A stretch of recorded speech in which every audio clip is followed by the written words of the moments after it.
प्यारी प्यारी फैमिली को मेरा प्यार भरा सलाम। अस्सलामुअलैकुम माय यूट्यूब फैमिली, कैसे हैं आप सब? आई होप आप सब ठीक होंगे, खैरियत से होंगे। अल्हम्दुलिल्लाह मैं भी बिल्कुल ठीक ठाक हूँ। और यहाँ पर मैं कर रही हूँ अपनी फैमिली के लिए दूसरी सहरी का एहतमाम। भाई पहला रोज़ा भी हो गया और माशाल्लाह से आज जो है ना दूसरी सहरी हम बनाने लगे यहाँ पर। और इंशाल्लाह कल हम जो है ना दूसरा रोज़ा खोलेंगे। मतलब है कि आज के व्लॉग में ही आप मेरा जो है ना दूसरा रोज़ा भी देखेंगे। यहाँ पर मैं सहरी बनाने लगी हूँ। तो आज जो है ना बिल्कुल सिंपल सी सहरी बनाने लगी हूँ, वही रोज़मर्रा के ताज़े से गर्मा गर्म पराठे बनाएंगे। क्योंकि आपको पता है ना हम मिडिल क्लास फैमिली जो होती है ना, हम घूम फिर के वहीं अपने ताज़ा सी और जो है ना सिंपल सी रूटीन पर आ जाते हैं। चाहे हम जितना भी शो शाह करना चाहें, लेकिन उसके बाद जो हमारी नॉर्मल एक रूटीन होती है ना, जिस तरह से हमारी लाइफ चल रही होती है ना, हम उसी तरह से दोबारा से वहीं पर आके रुक जाते हैं। तो बस कल जो है ना मैंने बनाए थे चिकन चीज़ पराठे, तो वो बहुत मज़े के बने थे, बहुत अच्छे लगे सबने बहुत पेट भर के खाए। लेकिन बस वो खाते के साथ ही ना इनको अपने घर के पराठे याद आ गए। तो कहते हैं मम्मा हमें जो ना घर के पराठे खाने। और बस जी फिर क्या था, इन्हें मज़ेदार से पराठे बना कर दिए और इनकी सहरी करवाई। यहाँ पर जो है ना हम सहरी वगैरह करके सो चुके थे और अब यहाँ पर जो है ना हो चुकी है दूसरे दिन की सुबह। जैसे आप सबको पता है कि भाई मैं किचन वगैरह साफ़ करके सोती हूँ ताकि मुझे सुबह उठ के ना फ़िक्र ना हो। तो यहाँ पर जो है ना हस्बैंड ऑफिस जाने से पहले ना मुझे यहाँ पर गोश्त दे के गए थे। आधा किलो गोश्त दे दिया था। आज इन्होंने कहा था ये गोश्त आलू का सालन बना लेना और चावल बना लेना। तो बस यहाँ पर आधा किलो गोश्त में से जो ना मैं 1 पाव गोश्त अलग करने लगी थी। क्योंकि आपको पता है कि मैं जो है ना 1 पाव ही गोश्त बनाती हूँ, क्योंकि छोटी सी मेरी फैमिली है। हम 4 बंदों पे तो हमारी फैमिली मुश्तमिल है अल्हम्दुलिल्लाह। तो हमारे लिए जो है ना 1 पाव गोश्त बहुत हो जाता है, जिसमें 6-7 बोटियाँ होती हैं। क्योंकि वो 6-7 बोटियाँ भी जो है ना वहाँ यहाँ से वहाँ घूमती तैरती फिरती नज़र आती हैं। अगर रोज़ा हो तो फिर ये 6-7 बोटियाँ जो है ना हमारी बची जाएंगी और इसका जो है ना दूसरे दिन पुलाव बनाना पड़ेगा। तो यहाँ पर जो है ना जल्दी से पहले जो है ना आज सुबह का वक्त ही है ना, जैसे ही उठी हूँ ना तो झाड़ू वगैरह कर ली थी। सारे काम वगैरह करने के बाद जो है ना मैंने बोला कि सबसे पहले सालन बना लूँ। क्योंकि जो गैस होते हैं ना वो आपको पता है कि चले जाते हैं। रोज़ा इफ्तारी का टाइम होता है ना तो फिर बहुत तंग हो जाते हैं। क्योंकि गोश्त गलने में कम से कम भी 45 मिनट तो लेता है। और फिर अगर सारा काम हम एक ही टाइम पर कर रहे होते हैं ना तो बहुत ज़्यादा मुश्किल हो जाती है। किचन भी बहुत ज़्यादा फैल जाता है। तो इससे बेहतर है हर काम जो है ना अपने टाइमिंग के हिसाब से कर लिया जाए ना, तो हमारा किचन भी जो है ना वो मैस नहीं होता है, ख़राब नहीं होता है। और हर काम जो है ना अपने टाइम टू टाइम हम कर रहे होते हैं। तो सब कुछ आसानी से चल रहा होता है, ना हमें थकान होती है ना हमें फ़िक्र होती है। अच्छा, यहाँ पर गोश्त जो वही सिंपल मसालों के साथ मैं तैयार करने लगी हूँ। कोई इसके अंदर ऐसी कहानी नहीं है कि जिसकी रेसिपी शेयर की जाए। मैं आपसे यहाँ पर प्यारी से कुछ बातें करती जाती हूँ, आप लोग देखते रहें मेरी रूटीन। यहाँ पर जो है ना सुबह से मेरी रूटीन स्टार्ट हो जाती है। जैसे कि आपने देखा कि सहरी तो मैं भाई रात भर जाग के सहरी बनाती हूँ, करती हूँ और फिर इबादतें वगैरह करने के बाद जो ना मैं सो जाती हूँ। अच्छा, कुरान पढ़ने का ये है ना कि नमाज़ पढ़ती हूँ ना फजर की, तो नमाज़ के बाद जो है ना फ़ौरी तौर पे कुरान पढ़ती हूँ। क्योंकि पूरा दिन जो है ना कुरान पढ़ने का टाइम बहुत मुश्किल हो जाता है। उठते के साथ ही जो है ना काम वगैरह करना, किचन संभालना, खाना पकाना, इफ्तारी की तैयारियां करना, फिर बीच में नमाज़ें वगैरह अदा करना, तो कुरान पाक पढ़ने का जो ना बहुत कम टाइम मिलता है। और जिनकी स्पीड बहुत ज़्यादा होती है ना, मतलब तो वो फिर भी पढ़ लेते हैं। मेरी स्पीड जो है ना बहुत ही कम है। तो मेरी पूरी कोशिश यही रहती है कि मैं जो है ना सुकून का वक्त हो ना उस टाइम में कुरान पाक पढ़ लिया करूँ, ताकि मुझे दिन भर भी जो है ना ये फ़िक्र ना रहे कि मुझे कुरान पाक भी मुकम्मल करना है। तो मेरा जो होता है ना, मैं फ़जर के बाद फ़ौरी तौर पर ना कुरान पढ़ती हूँ, ताकि बच्चे वगैरह भी सो रहे होते हैं, हस्बैंड सो रहे थे, घर में सन्नाटा होता है, कोई भी नहीं होता। और मैं आराम से जो है ना अपना कुरान पाक पढ़ रही होती हूँ। और जितना भी मुझसे हो सकता है ना, मेरी कोशिश यही रहती है कि जब तक मुझे फुल नींद ना आ जाए ना, मैं कुरान पढ़ती रहूँ।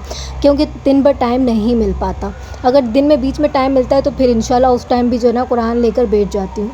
और गोश्त आलू का सालन जो है ना काफ़ी टाइम लेता है पकने में। तो सबसे पहला यही किया करें, अगर जिस दिन गोश्त आलू का सालन बना रहे हैं और वो भी रमज़ान के दिन है, तो फिर आप सबसे पहले जो है ना गोश्त को चढ़ाकर भूल जाया करें, क्योंकि वो 1 घंटे तक पकता ही रहता है। तो यहाँ पर जो है ना मेरी हमेशा से आदत है कि मैं जो है ना प्याज को हल्का सा गोल्डन ब्राउन करती हूँ और फिर बस सारा मसाला जो बेसिक मसाले जो होते हैं ना हमारे, उनको डाल के मैं गोश्त को चढ़ा देती हूँ। फिर 1 घंटे तक जो है ना हमें फ़िक्र नहीं रहती है कि हमें खाने का क्या करना है क्या नहीं करना है। उसके बाद जो बीच में हमारे छोटे मोटे काम होते हैं ना, वो हम आसानी के साथ जो है ना निपटा सकते हैं। तो बस जी यहाँ पर जो है ना मैंने सालन चढ़ा दिया था, ढक्कन ढक दिया। अब ये 1 घंटे तक पकता रहेगा, जब तक मैं अपने दूसरे काम देख लेती हूँ। तो वहाँ पर जब तक गोश्त का सालन वगैरह तैयार हो रहा था ना, तो मैंने ज़ोहर की नमाज़ अदा कर ली थी। नमाज़ अदा करके छोटे मोटे जो काम थे वो कर लिए थे। अब यहाँ पर जो सालन तैयार हो गया था तो चूल्हा खाली हो गया था। मैंने बोला कि कस्टर्ड बना के रख लिया जाए, क्योंकि कल जो पहला रोज़ा था ना तो कस्टर्ड नहीं बनाया था। तो दस्तरखान पर एक ही आवाज़ आ रही थी, कस्टर्ड नहीं बनाया। तो आज मैंने बोला कि कस्टर्ड बना लिया जाए। यहाँ पर जो है ना मैंने ये पारस का कस्टर्ड ले लिया है, ये फ़ालूदा कस्टर्ड कहलाता है। इसे अगर आप किसी भी किराना की दुकान पे बोलेंगे ना कि मछली वाला कस्टर्ड दे दें तो ये आपको दे देगा। 50 रुपये का एक साशे है और यहाँ पर मैंने इसे पानी के अंदर घोल लिया है, ठीक है ना।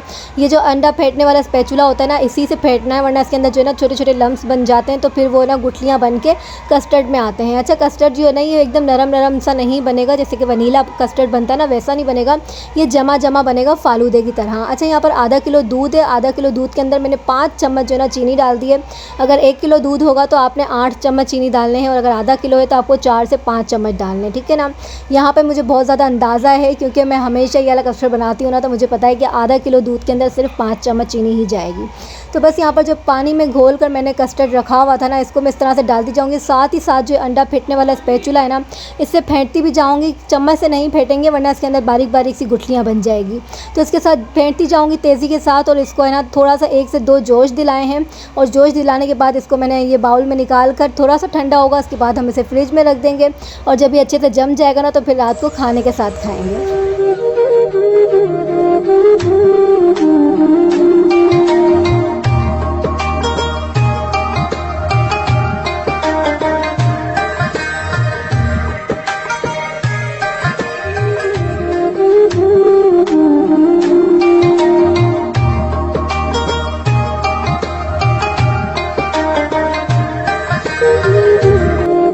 ओके जी, तो यहाँ पर सब चीज़ें फ्राई वगैरह कर ली थी, और ये हस्बैंड जो है ना आज बाहर से सामान लेकर आए हैं, हलीम लेकर आए हैं, कस्टर्ड लेकर आए हैं, साथ ही साथ जो है ना मीठे वाले दही बल्ले लेकर आए हैं। मैंने मना भी किया था कि भाई इफ्तार में इतनी सारी चीज़ें हो जाती हैं तो ये ना लेके आएँ, लेकिन इस बंदे को जो है ना सुकून नहीं आता है। कहते हैं नहीं नहीं नहीं, बाहर से भी मैं कुछ ना कुछ लेकर आऊँगा। इनकी हमेशा से आदत है, जब भी अपने काम से आते हैं ना 1 से 2 शॉपर इनके हाथ में होती ही लाजिम होती है कि ये बाहर से भी कुछ ना कुछ ज़रूर लेकर आते हैं।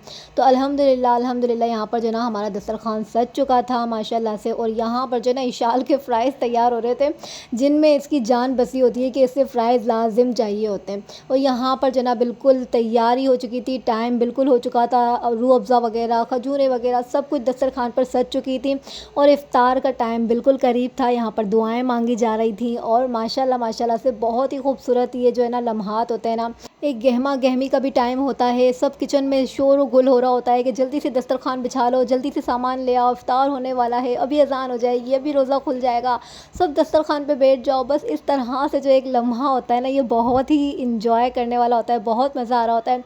और फिर बस उसके बाद जो है ना दुआओं का टाइम होता है, दुआओं का सिलसिला स्टार्ट होता है, और अल्लाह पाक जो है ना कहते हैं कि अल्लाह पाक पहले आसमान पे आ जाते हैं, और अल्लाह पाक अपने बंदों की दुआएं कबूल करते हैं, सुनते हैं। ये लम्हात जो होते हैं ना दुआएं मांगने के होते हैं, और ढेरों सारी दुआएं जो है ना इन लम्हात में मांग लिया करें, क्योंकि हमें नहीं पता कि ये लम्हात दोबारा ज़िंदगी में आएंगे या नहीं।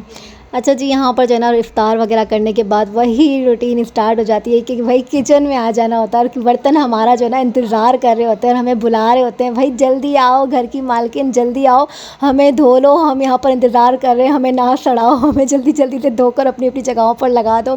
तो बस यहाँ पर जो है ना जैसे इफ़्तार हुआ ना, तो मैंने सबसे पहले दस्तरखान बच्चों ने उठाया और मैं किचन में खड़ी हो गई। यहाँ तक कि आज मैंने चाय भी नहीं बनाई है, तो मैंने हस्बैंड को आवाज़ दी कि भाई आज चाय है ना आप बना लें, दूध वगैरह गर्म रखें चूल्हे के ऊपर, और है ना चाय बना लें। वैसे ये इफ्तार के बाद जो बर्तन धोने का काम होता है ना, ये महानूर के उसमें आता है, हवाले मैंने किया हुआ है कि जैसे इफ्तार हो जाए ना, तो इफ्तार के बाद जितने भी थोड़े बहुत बर्तन होते हैं ना, ये आपने धोने, तो ये यही धो रही होती है। लेकिन आज जो है ना क्या हुआ है कि मेरे मोबाइल की स्टोरेज वगैरह फुल हो चुकी थी, और मैंने ना इसे कहा कि आप जल्दी से जो है ना मेरे मोबाइल की स्टोरेज कम कर दो, कुछ चीज़ें जो है ना इसमें हल्की कर लो, स्टोरेज को हल्का कर लो। तो मैडम ने ना पूरी गैलरी उड़ा दी, इतनी सारी चीज़ें थी मेरी जो मेरी बहुत ख़ास थी ना, वो सारी इसने डिलीट कर दी। तो यहाँ पर मेरा मूड ख़राब हुआ, तो फिर मैंने इसकी अच्छी खासी डांट लगाई ना, तो वो जाकर बैठ गई, और फिर बर्तन भी मुझे धोने पड़े। यहाँ पर जो ना हस्बैंड ने चाय रख दी थी चूल्हे के ऊपर, और दूध लाकर दिया कि बोला जो है ना आज कच्चे दूध को ही जो है ना चाय में डालकर पका लीजिए। तो बस यहाँ पर जो है ना साथ साथ चाय भी बन रही थी जो हस्बैंड ने बनाई थी, और दूध वगैरह मैंने डाल दिया था। अब वो चाय पक रही है, साथ ही साथ जो है ना यहाँ पर मैं अपने बर्तन वगैरह भी वॉश कर रही हूँ। और जब भी मैं बर्तन धो रही हूँ या कोई काम कर रही हूँ ना, तो इशाल मेरे सर पे ही खड़ी रहती है। मेरे वॉइस ओवर करने के टाइम पर भी, मेरी वीडियो शूट करने के टाइम पर भी, हर वक्त ये सर पे खड़ी रहेगी, और इसको एक ही रट लगा के रखती है कि वीडियो शूट हो गई मोबाइल देते हैं, वॉइस ओवर हो गई मोबाइल देते हैं, आपका काम हो गया मोबाइल देते हैं, वीडियो अपलोड हो गई मोबाइल देते हैं। बस एक ही इसका ये सिलसिला रहता है क्योंकि जिस मोबाइल से मैं वीडियो शूट करती हूँ, अपलोड करती हूँ, यहाँ पर मेरा चैनल है ना, ये मोबाइल जो है ना इशाल के हाथ में होता है, इसी के कब्ज़े में होता है।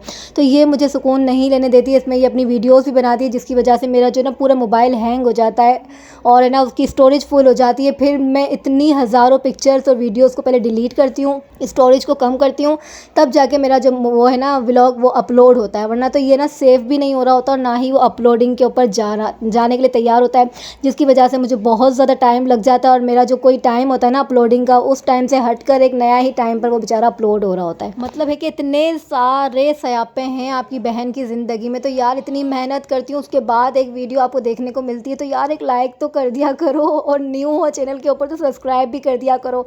देखो यार आपने लाइक और सब्सक्राइब किया नहीं और यहाँ पर मेरा किचन साफ़ हो गया है, तो जल्दी से जाओ, जल्दी से पहले बटन दबाओ, सब्सक्राइब करो, लाइक करो, फिर देखो मज़ीद आगे की वीडियो।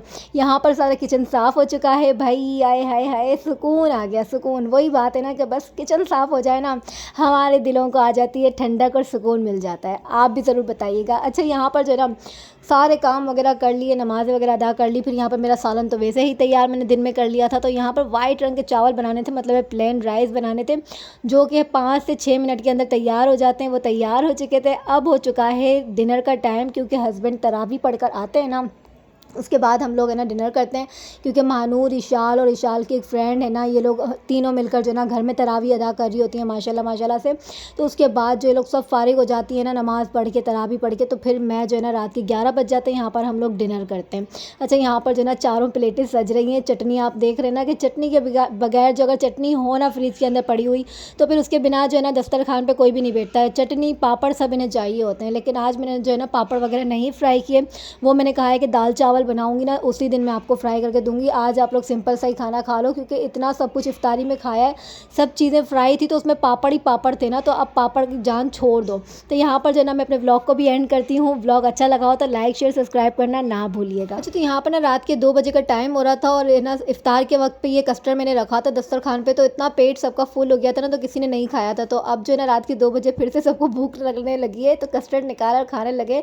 तो सोचा आप सबको भी दिखा दूँ कि ये जो कस्टर्ड बनाया था ना, ये इस तरह से होता है, बिल्कुल फालूदे की तरह होता है, बिल्कुल जमा हुआ होता है, लेकिन बहुत ज़्यादा टेस्टफुल होता है। कभी आप लोग भी जो है ना किराना की दुकान से लाजिम लीजिएगा और बनाइएगा, और जो बनाते हैं ना वो कमेंट में ज़रूर बताइएगा कि आप लोग भी ये वाला कस्टर्ड बनाते हैं अपने अपने घर में। अच्छा जी, तो यहाँ पर मैं कस्टर्ड खाती हूँ, एंजॉय करती हूँ और मिलती हूँ आपसे इंशाल्लाह नेक्स्ट व्लॉग में।